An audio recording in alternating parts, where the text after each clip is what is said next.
Hi friends, in this video, we will learn what happens when we pass a mutable object to a Python function.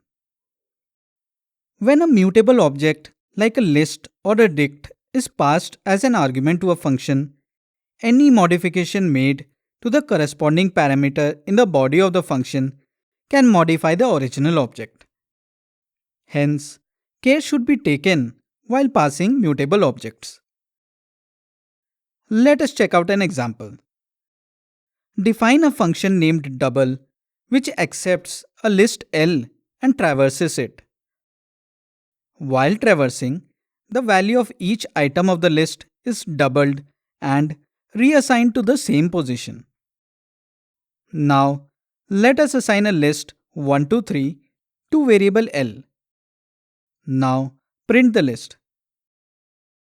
Call the function double and pass the list L as argument.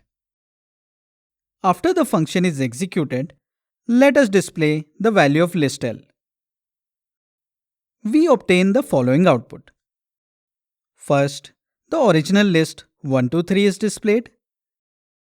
After the function is executed, as a list is a mutable object, the changes made to the parameter of the function gets reflected back in the original list, whose items are doubled, and the list is now modified and contains items 2, 4 and 6. Let us check out another example. Define a function named twice, which accepts a dictionary D and traverses it. While traversing D, the value corresponding to each key is doubled and the updated value is reassigned.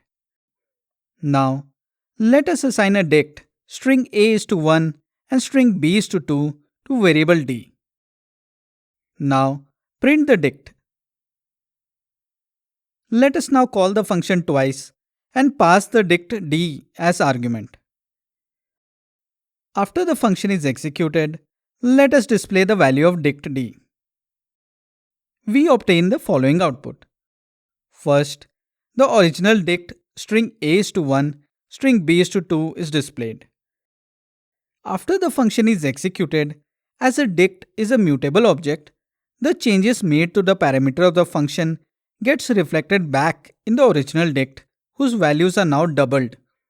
And the modified key value pairs are string A is to 2 and string B is to 4.